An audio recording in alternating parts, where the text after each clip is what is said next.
সারা পৃথিবী জুড়ে কোনো কবর থাকবে না, সব ভেঙে দেবে। সেদিন শাহজালালের কবর সিলেটে এমনি ভেঙে দেবে মানুষ, সেদিনকে রক্ষা করার থাকবে না, তার আগে কেউ ভেঙে দিতে পারে।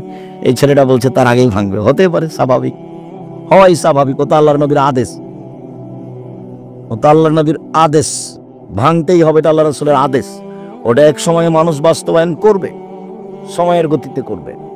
বলছিলাম মহান আল্লাহ বলেন আমাদের নবীকে, জাদেলহুম বিল্লাতি হিয়া আহসান, মুহাম্মদ সাল্লাল্লাহু আলাইহি সাল্লাম, আপনি যখন মানুষের সাথে তর্কে বিতর্কে লিপ্ত হবেন তখন আপনার কথা যেন ওর চেয়ে উত্তম হয়, সুন্দর হয়। জাদেলহুম বিল্লাতি হিয়া আহসান, আপনি মানুষের সাথে মুখামুখি কথা বলুন, কিন্তু আপনার কথা হবে তাদের চেয়ে অতীব উত্তম, সদাচরণ। আল্লাহ তাআলা বলেন, ফাবিমা রাহমাতিম মিনাল্লাহ লিনতা লাহুম, মুহাম্মদ সাল্লাল্লাহু আলাইহি সাল্লাম, আল্লাহর পক্ষ থেকে বড় দয়া যে আপনি নরম স্বভাবের মানুষ হয়েছেন, নরম স্বভাব। ওয়ালাউ কুনতা ফাদান গালিদাল কলব, যদি আপনি কঠোর স্বভাবের মানুষ হতেন, কর্কশ স্বভাবের মানুষ হতেন, লান ফাযযু মিন হাওলিক, তাহলে মানুষ আপনার পাশ থেকে সরে যেত। পিটিয়ে সেবা নেওয়া যায় অল্প কয়েকদিন, আদর দিয়ে ভালোবাসা দিয়ে সেবা নেওয়া যায় স্থায়ী। যদি আপনার ভাষা কর্কশ কঠোর হতো, আচরণ ভালো না হতো, মানুষ আপনার পাশ থেকে সরে যেত। শুনুন, জরুরি কয়েকটা কথা আপনাকে বলি। এক, ফাফু আনহুম, মানুষের সাথে চলতে গিয়ে মানুষ যে আপনার সাথে অন্যায় করেছে সেটা আপনি ক্ষমা করে দেন, মানুষকে ক্ষমা করতে শিখুন। আল্লাহ বলছেন কাকে? আমাদের নবী মুহাম্মদ সাল্লাল্লাহু আলাইহি ওয়াসাল্লাম। আমরা পরে আছি। শুনুন, মানুষের সাথে চলতে গিয়ে মানুষ যে আপনার সাথে অন্যায় আচরণ করেছেন সেটা আপনি ক্ষমা করুন, আদেশ। আল্লাহ আদেশ করছেন। বিচার নেওয়া পরে, ধ্বংস কামনা করার পরে, তারপরে বলছেন ওয়াস্তাগফির লাহুম, মানুষ যে আপনাকে গালি দিয়ে, অকথ্য ভাষায় গালি দিয়ে, দেশ থেকে তাড়িয়ে দিয়ে পাপ করেছে, এর জন্য আপনি আল্লাহকে বলুন, আল্লাহ ওরা আমাকে গালি দিয়ে পাপ করেছে, তুমি তাদের পাপ ক্ষমা করে দাও। সদাচরণ কি জিনিস? সদাচরণ কি? আপনি অটোতে বসে আছেন, আমি উঠছি, তো উঠতেই লোকটা টান দিয়েছে, তো আমি ধাক্কা খেয়েছি, তখন আমার ব্যাগটা আপনার মুখের উপরে গিয়ে পড়েছে, তখন আপনি বলছেন হ্যাঁ আপনার কপালে চোখ নাই, এটা একটা আচরণ।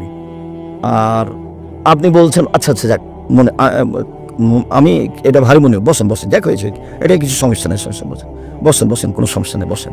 এটা একটা আচরণ, আর ওটা একটা আচরণ।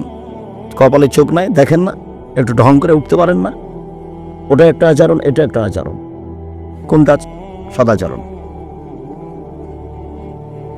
ক্ষমতা দেখিয়ে দুদিন বেঁচে লাভ নাই, ফেরাউন চলে গেছে। ক্ষমতা দেখিয়ে মানুষের প্রতি জেল জুলুম অত্যাচার করে মানুষকে আয়না ঘরে রেখে কোনো লাভ নাই, একদিন চলে যেতেই হবে। আজকার কারণ মানে সময় আসলে রক্ষা হবে না। ইন্নাল্লাহ ইউমলি লিয-যালিম, আল্লাহ তাআলা জালেমকে সময় দেন, জালেমকে সুযোগ দেন অন্যায় করার। অন্যায় করতে থাকে করতে থাকে করতে থাকে, তো মানুষ মনে করে কই কত মানুষের প্রতি জুলুম করলো, কত মানুষকে পানিতে ডুবিয়ে মারলো, জেলে হত্যা করলো, আলেম ওলামাকে জেল ফাঁসি দিল, তারপরেও তো বিচার হয় না। কই মানুষে বলছে যে জুলুম করলে আল্লাহ বিচার করবে, কই হয় না।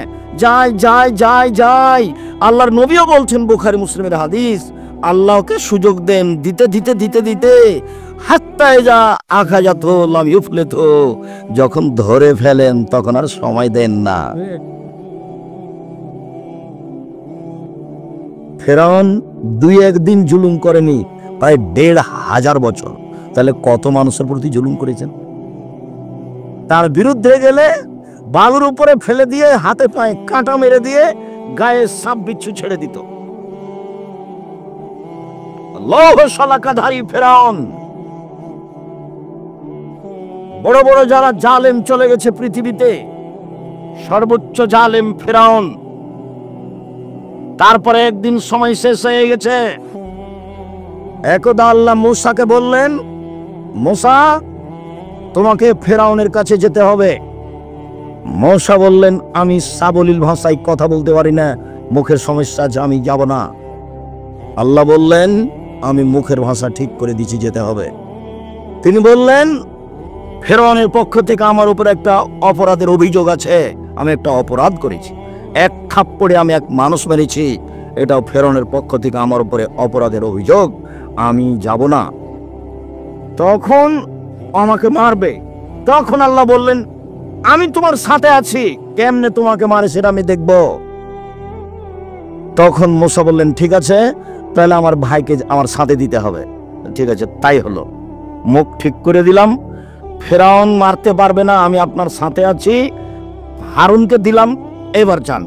এবার দুই ভাই এসে বলছেন, স্বাধীনতা। দুই ভাই এসে বলছেন, বানি ইসরায়েলকে ছেড়ে দেন, আমাদের সাথে স্বাধীনতা লাগবে। বানি ইসরায়েলকে এভাবে দাস দাসী করে রেখেছেন কেন, ছেড়ে দেন। তখন ফেরাউন বলছেন, কে তুমি? কি সেই মূসা নও যাকে আমি শিশুকালে বহুদিন লালন পালন করেছি? তুমি কি তোমার বয়সের বহু বছর আমার মাঝে ছিল না? হ্যাঁ, ফেরাউন তো তাকে লালন পালন করেছে। তোমাকে কি আমি শিশুকালে লালন পালন করিনি? তুমি কি বহু বছর আমার মাঝে থাকোনি? তুমি যা করেছো তা করেছো, তুমি তোমার কর্ম করেছো, তুমি এক থাপ্পড়ে মানুষ মেরেছো, তুমি বড় অকৃতজ্ঞ। আমার মানুষকে হত্যা করে আমার দেশ থেকে চলে গিয়ে তুমি আমাকে দাওয়াত দিতে আসো, তুমি বড় অকৃতজ্ঞ। মূসা আলাইহিস সালাম বললেন, জি, আমি যা করেছি তা করেছি, আমি তখন ভুল পথে ছিলাম, আমি আপনার হত্যার ভয়ে দেশ ছেড়েছি। আমার প্রতিপালক আমার প্রতি দয়া করেছেন, দয়া করে আমাকে জ্ঞানে গুণে পূর্ণ করেছেন, তিনি আমাকে নবী করেছেন। ঠিক, আপনি আমার প্রতি অনুগ্রহ করেছেন, অনুগ্রহ করে আপনি খোঁটা দিয়েছেন, খোঁটা দিয়ে আপনি বানি ইসরায়েলকে দাস দাসীতে পরিণত করেছেন। ভাষা পরিবর্তন করে তুমি বড় উদ্ধত স্বৈরাচার, তুমি বড় সীমালঙ্ঘনকারী। ঘোষণা মূসা আলাইহিস সালাম ফেরাউনের সামনে দিলেন। যা হওয়ার তাই হলো। ফেরাউন হত্যার জন্য প্রস্তুতি নিল, মূসাকে হত্যা করতে হবে। তার মানে ফেরাউনের জুলুমের সময় শেষ হয়ে আসছে, ফেরাউনের জুলুমের সময় শেষ হয়ে আসছে। যা হওয়ার তাই হলো। মূসা আলাইহিস সালাম পার হয়ে গেলেন সাগরে। ফেরাউন সাগরে ঢুকে গেল, দুই দিকে পানি দাঁড়িয়ে আছে। ফেরাউন জানে, হুঁশিয়ার মানুষ সচেতন, যে আমি যদি ভেতরে চলে যাই, পানি যদি দুদিক থেকে চেপে আসে তাহলে কি হবে। এটা তার বুঝের অভাব ছিল না, কিন্তু যখন মানুষ রাগ করে তখন বুদ্ধি কমে যায়। এত খেপেছে ফেরাউন, মূসাকে সে হত্যা করবে, যার কারণে সে রাস্তায় নেমে গেল। দুই দিক থেকে পানি এসে জমা হয়ে গেল।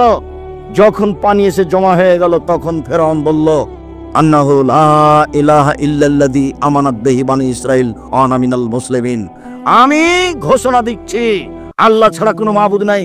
আমি মেনে নিলাম তাকে আল্লাহ বলে, যাকে বানিয়েছে বানী ইসরাঈল মেনে নিয়েছে। আমি একজন মুসলিম। ঘোষণা দিল ফেরাউন, আমি একজন মুসলিম। তখন আল্লাহ বললেন, আল আন, এখন, অকাদ আসাইতা কাবল, তুমি তো নাফরমান ছিলে ইতিপূর্বে, তুমি তো জমিনে বিপর্যয় সৃষ্টি করেছ। মনে রেখো, তুমি আলিয়ামানুনা জিকা বেবাদা নিকালে তা কুনালে মান খালফাকা আয়া, আমি তোমার শরীর রেখে দিলাম চিরদিনের জন্য। পৃথিবীতে যত মানুষ জুলুম অত্যাচার করবে তাকে জানতে হবে শেষ পরিণতি হবে ফেরাউনের পরিণতি। জুলুম করে রেহাই পাবে না মানুষ। দাঙ্গাবাজি করে ক্ষমতা দেখিয়ে দলীয় দাপটে, অর্থ সম্পদের দাপটে, বিদ্যার দাপটে মানুষকে অপমান করে বেশি দিন টিকা যায় না। জুলুমের ফল দুবার ভোগ করতে হবে, একবার ইহকালে, একবার পরকালে। জুলুমের ফল যখন পরকালে ভোগ করতে হবে তখন বিচার আর তাড়াতাড়ি হবে না। যত জালেম আছে সবার বিচার দেরিতে হবে। যারা যাকাত দেয় না তারাও জালেম। কিভাবে? ফকিরের টাকা মেরে খেয়েছে, এই জন্য তার বিচার দেরিতে হবে। যারা জালেম, আল্লাহর নবী বলছেন ওদের বিচার দেরিতে হবে। কতদিন দেরি আল্লাহ ভালো জানে। একদিন যদি দেরি হয় 50,000 বছর, 3 দিন যদি দেরি হয় 1.5 লক্ষ বছর, কতদিন দেরি হবে আল্লাহ ভালো জানে। প্রত্যেক জালেমের বিচার দেরিতে হবে। মহান আল্লাহ বলেন, মুহাম্মদ সাল্লাল্লাহু আলাইহি সাল্লাম, আপনি মানুষকে মাফ করুন। মানুষ যে আপনাকে গালি দিয়ে কিছু কথা বলে পাপ করেছে, এর জন্য আপনি আল্লাহকে বলুন, আল্লাহ ওদের যে গুনাহ হয়েছে সেটা ক্ষমা করে দাও। অসাবিরহুম ফিল আমর, আপনি পরামর্শ করে কাজ করুন। ফাইজা আযামতা ফাতাওয়াক্কাল আলাল্লাহ, যখন আপনি কোনো কাজ করবেন, সিদ্ধান্ত নেবেন, তখন আপনি আল্লাহর উপরে ভরসা করবেন, আপনি কাজে সফল হবেন। আমাদের নবীকে আল্লাহ তাআলা আদেশ করেন মানুষকে ক্ষমা করার জন্য এবং মানুষের জন্য ক্ষমা চাওয়ার জন্য। তাহলে সদাচরণ একেই বলে। মহান আল্লাহ বলেন, আল্লাযীনা ইউনফিকুনা ফিস সাররাই ওয়াজ যাররাই ওয়াল কাযিমিনাল গায়জ ওয়াল আফিনা আনিন নাস। ওরাই মূলত সদাচরণের লোক, যারা অসহায় মানুষকে দান খয়রাত করে, সচ্ছল হলেও অসচ্ছল হলেও, সচ্ছল হলে বেশি দেয়, অসচ্ছল হলে কম দেয়। অল আফিনা আনিন নাস, মানুষকে মাফ করে। কি হয়েছে? অন্যায় করেছি, ঠিক আছে, এরপরে যেন হয় না, যাও তোমাকে মাফ করে দিলাম। কি হয়েছে? মালিক এটা এভাবে বললে কেন? দেখি আরো 2-3 রাত তোমাকে সময় দিচ্ছি, দেখি তুমি ঠিক কাজ করতে পারো কিনা। কর্মচারীকে হতে হবে বিশ্বস্ত, আর কর্মচারীকে হতে হবে দর্শনধারী, আর কর্মচারীকে হতে হবে শক্তিশালী। 3টা গুণ থাকবে কর্মচারীর। আপনারা যারা মালিক, যে কোনো কাজে, আপনি একটা ইন্ডাস্ট্রিজের মালিক, একটা কারখানার মালিক, আপনি কিছু কর্মচারী রেখেছেন, কর্মচারীর 3টা গুণ থাকতে হবে। একটা কি? বিশ্বস্ত, টাকা যেন মেরে না খায়, আল্লাহ বলছে। 2, দর্শনধারী, ওকে দেখতে যেন ভালো লাগে, ভ্যাংচা মুখের যেন না হয়। ভ্যাংচা মুখে কি করবে? সেরুজি আপনার চিন্তা করার দরকার নেই, ওটা আল্লাহ ব্যবস্থা করবেন। আপনি দর্শনধারী লোক ঠিক করবেন। 3, শক্তিশালী। এই 3টা গুণের লোককে মানুষ নির্ধারণ করতে হবে কাজের জন্য। সম্মানিত দিনী ভাই বোন, আল্লাহ তাআলা বলেন যে ওরাই হলো সদাচরণের অধিকারী মানুষ, ওরাই জান্নাত পাবে যারা অসহায় মানুষকে দান খয়রাত করে থাকে, সচ্ছল হলেও অসচ্ছল হলেও এক। অল আফিনা আনিন নাস, মানুষের ভুল ত্রুটিকে মাফ করে দেয়। অল কাযিমিনাল গায়জ, রাগকে দমন করে। রাগকে দমন করতে হবে। মনটা খুব খারাপ, মনে হচ্ছে যে 2 থাপ্পড় না দেওয়া পর্যন্ত থামতে পারি না, মনে হচ্ছে যে 2টা কথা না বলা পর্যন্ত থামাই যাচ্ছে না, ভিতরটা এত জ্বলছে। তাহলে আপনি কি বস্তির মহিলা? বস্তির মহিলা ঝগড়া লাগলে যত খারাপ কথা বলতে পারে তত খুশি হয়, আর যখন ঝগড়া বন্ধ হয়ে যায় তখন বলেছি, যে মনটা ঠান্ডা করে বলেছি কথা। তো আপনি কি বস্তির মহিলার মতো যে আপনার চরিত্র কেন এত আপনি খেপে যাচ্ছেন কেন? 2টা বলে নিলে আপনার কি হবে? বলিয়েন না তো, বলেননি তখন কি হয়েছে? আমি তো দেখি ফেসবুকে, ইউটিউবে মানুষ আমাকে বলে যে আপনাকে যে এত মানুষ ধুয়ে ছেড়ে দেয়, তা আপনি কিছু বলেন না কেন? তা আমি সে তো ওর না, আমি তো নি না, তা আমি বলবো কি? আমি এতটুকু বলি যে ওর যদি কথা বন্ধ হয়ে যায় তখন আবার রিং দিয়ে বলি, ভাইজান আপনার কি টাকা শেষ হয়ে গেছে? আর কোনো গালি ছিল কি? আর কোনো গালি থাকলে আবার আমি রিং দিলাম, ওটা আপনি শেষ করে নেন। ও কত বলল সেটার আমার উত্তর দেওয়ার দরকার নেই। ওর পাতা আমি কোনোদিন পড়িনি, পড়বও না। মাযহাবের পাতা আমি কোনোদিন পড়িনি, পড়বও না। ওই নিয়ে আমি চিন্তা ভাবনা করি না কোনোদিন মানুষের একটা বক্তব্য শুনেছি, সেই হিসাবে বক্তব্য দিতে শিখেছি, এটা আমার মনে পড়ে না। কামারপাড়ে এসেছি বক্তব্য দিতে, কেন? তো মৌলানা আব্দুর রব খুলনা আসেননি সেই জন্য। বীরকুষ্টিয়া মাদ্রাসায় এসেছি বক্তব্য দিতে, মাদ্রাসার সূচনা শুরু হবে সেই জন্য। প্রথম ইটটা আমার হাতের দেওয়া। কে যদি অস্বীকার করে থাকলে সে ধোঁকাবাজ, অস্বীকার করেছে, মৃত্যু। প্রথম ইটটা আমার হাতের দেওয়া। তারপরে যিনি দিয়েছেন সেখানে শেহাবুদ্দিন সন্নি, গোবিন্দগঞ্জ, গাইবান্ধা, মারা গেছে। বলছিলাম সদাচরণ কি জিনিস আল্লাহ তাআলা বলেন। এবার চলেন হাদিসে কয়েকটা বলি। মোজাইনা কাবিলের একজন বলছেন, আল্লাহর নবী, মা খায়রু মা উতিল ইনসানো, আল্লাহ তাআলা মানুষকে অনেক নিয়ামত দিয়েছেন, জমি জায়গা, টাকা পয়সা, বাড়ি ঘর, স্ত্রী, আল পরিবার, সবকিছু দিয়েছে, অনেক নিয়ামত দিয়েছে। আল্লাহর নবী, সবচেয়ে যেটা ভালো নিয়ামত সেটা কোনটা একটু বলেন তো আল্লাহর নবী? এটা জিজ্ঞাসা, সবচেয়ে উত্তম ভালো কোনটা? তখন আল্লাহ রাসূল উত্তরে বললেন, আল খুলুকুল হাসান, ভালো আচরণ হলো সবচেয়ে উত্তম নিয়ামত। যার মুখ খারাপ তার কাছে ভালো আচরণ উত্তম নিয়ামত নেই। যে গালি দেয় বউকে, জনগণকে, তার কাছে উত্তম নিয়ামত নেই। যে কথায় কথায় খেপে উঠে তার কাছে আল্লাহর পক্ষ থেকে উত্তম নিয়ামত নেই।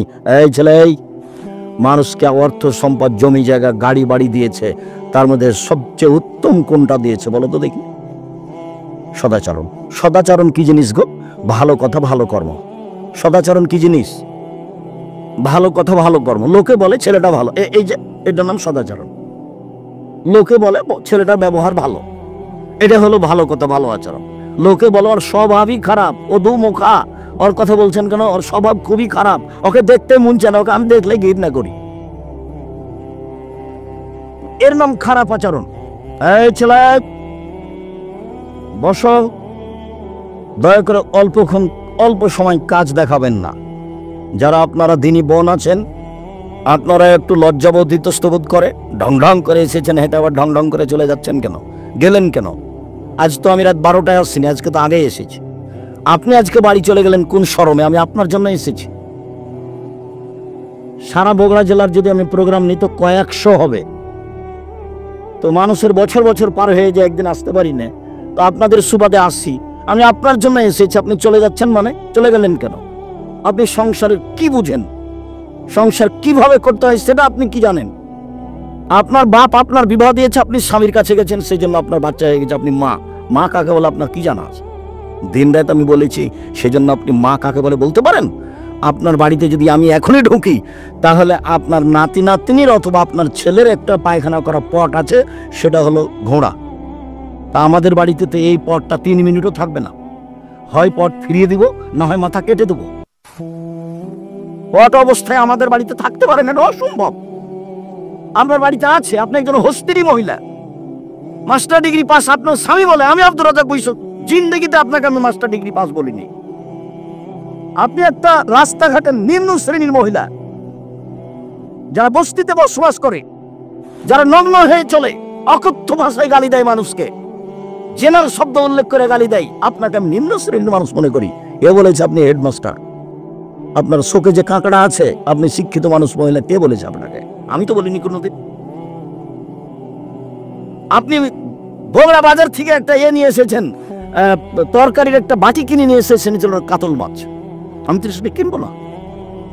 আপনি একটা আয়না কিনে নিয়ে এসেছেন সাত করে, সেটা হলো রুই মাছ, সেটা কি করে হতে পারে?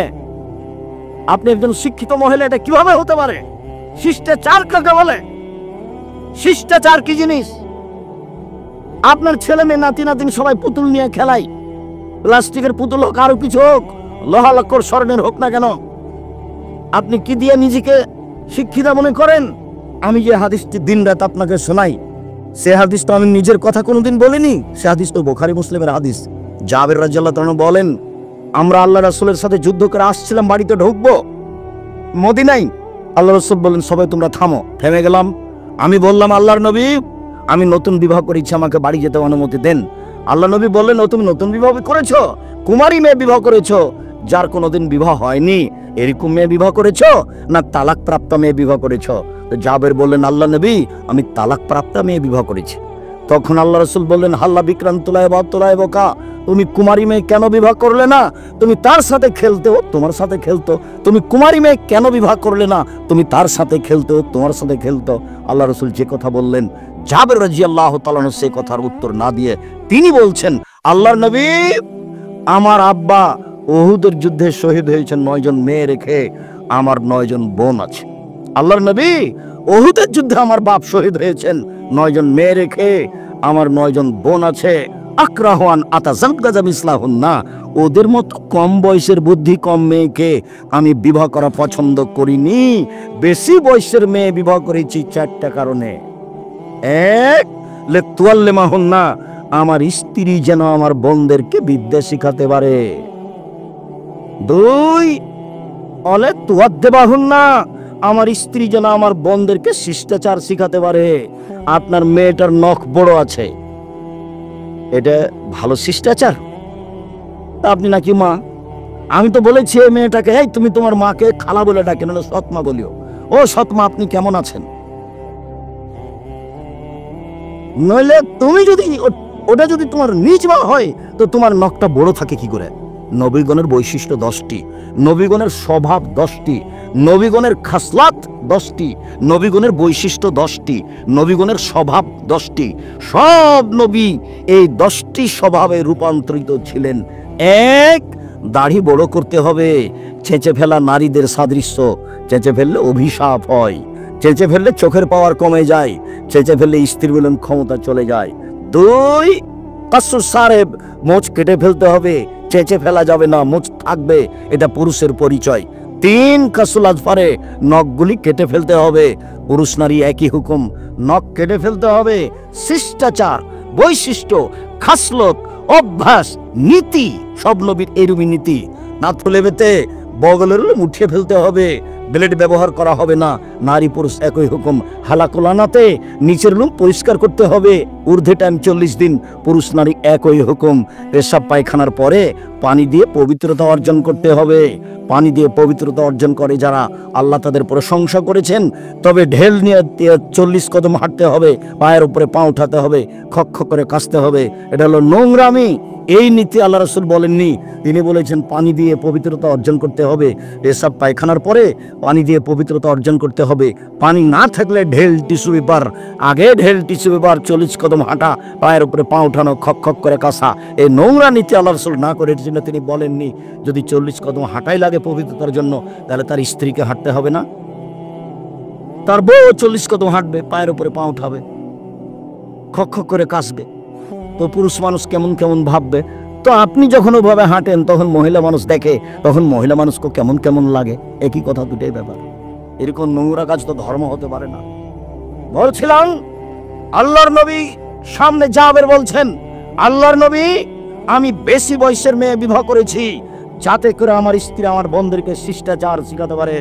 শিষ্টাচার কি জিনিস? কেন বাড়িতে পুতুল আছে তার নাম শিষ্টাচার? কেন আপনার স্ত্রী যখন বাচ্চাটাকে গায়ে জামা দিচ্ছে তখন বাম হাতে ঢোকালা কেন? আগে ডান হাত ঢোকাতে হবে। শিষ্টাচার কাকে বলে? আপনার স্ত্রী বলে দিল না, বাচ্চা যখন পেশাবখানায় যাবে, আব্বু দোয়া পড়ে যাও, আম্মু দোয়া পড়ে আসো, আব্বু ডান কাতে সও, পা কেবলার দিকে থাক, আর যেদিকে থাক তাতে আসে যায় না। জুতা আপনি ডাইন পায়েটা পরো আব্বু, খোলার সময় বাম পায়েটা খোলো। শিষ্টাচার কাকে বলে? শিষ্টাচার কি জিনিস? নখে নেইল পালিশ দিতে হবে, ইসলামী শিষ্টাচার নয়।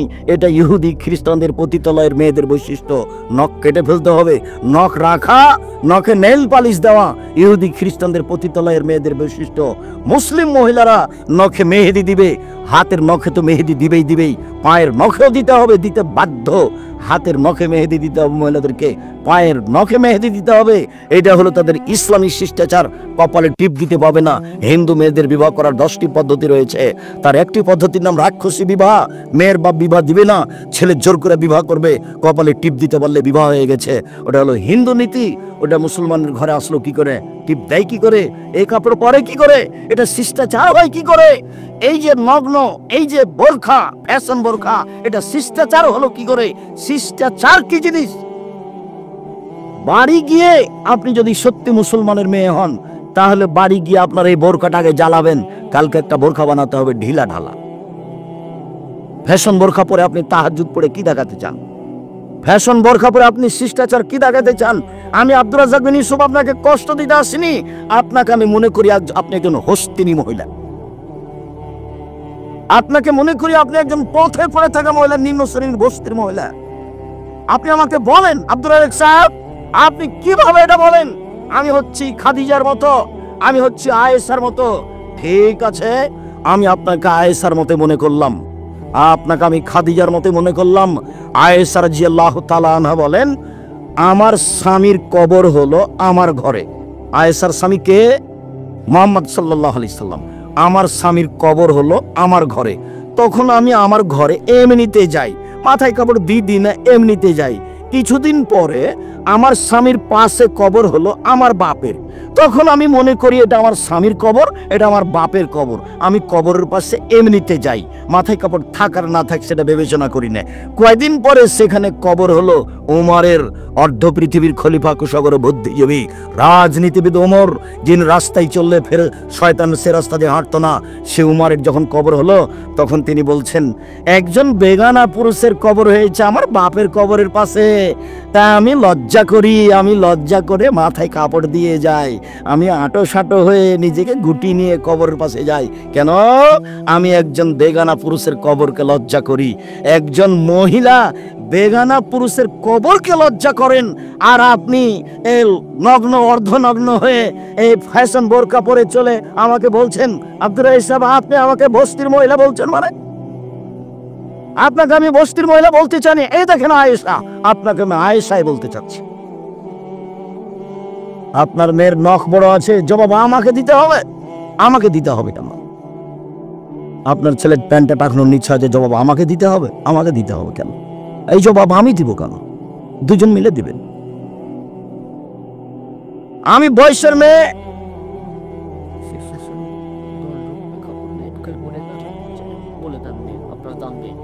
আল্লাহ রাসূল আমি বয়সের মেয়ে বিবাহ করেছি বলে তাজ্জালা হুন্না, আমার স্ত্রী যেন আমার বোনদের মাথার চুল চিরুনি করে সাজগোজ করে পরিপাটি করে রাখে। মেয়ের চুল ভাবে রেখেছেন কেন? সামনের দিক কেটে। মেয়ে বড় হয়ে গেছে, ওভাবে পিছনে চুল কেটেছেন কেন? জন্মের ৭০ দিন শুধু মেয়েদের মাথা নেড়ে করা যাবে, আর কোনোদিন মেয়েদের চুল কাটা যাবে না। জরুরি দুর্ঘটনা সেটা ভিন্ন কথা। রোজ মেয়েদের চুল সাজগোজ করেন, এটা কি? আল্লাহর নবী আমি বেশি বয়সের মেয়ে বিবাহ করেছি যাতে করে আমার বোনদের চুল চিরুনি করে সাজগোজ করে পরিপাটি করে রাখতে পারে। ৪ বলে তাকুমালাই হিন্না, আমার স্ত্রী যেন আমার বোনদেরকে পাহারা দিতে পারে। এই কোথায় গেছিলা? এই মাথায় কাপড় দিয়ে বাইরে যাও। এই রাস্তার এক পাশ দিয়ে হাঁটো। এই তোমার আব্বুকে সালাম দাও। এই তোমার আব্বুর কাপড়টা ঠিক করে নাও। এই তোমার আব্বুর বিছানাটা ঠিক করেছো। সব সময় মা পাহারা দিবে কাকে? মেয়েকে, ছেলেকে। পাহারাদার আমি বলিনি এই কথা, আল্লাহ রাসূল বলছেন মা হলেন পাহারাদার।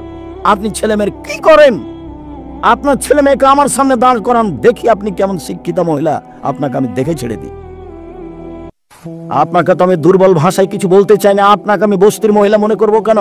আপনাকে তো আমি খাদিজার মতো সম্মান দিতে চাচ্ছি। 1 মিনিট দেখবেন খাদিজাকে, 1 মিনিট দেখবেন। এ দেখেন জিবরাইল আলাইহিস সালাম আল্লাহর নবীর কাছে এসে বলছেন, মোহাম্মদ ওই যে খাদিজা আসছেন, তার হাতে একটা বাটি আছে, বাটিতে তরকারি আছে। ফাকরা আলাইহিস সালাম মিন্নি আমিন রব্বিহা। ও আসলে আপনি বলবেন খাদিজা তোমাকে আল্লাহ সালাম দিয়েছেন, তোমাকে জিবরাইল সালাম দিয়েছেন।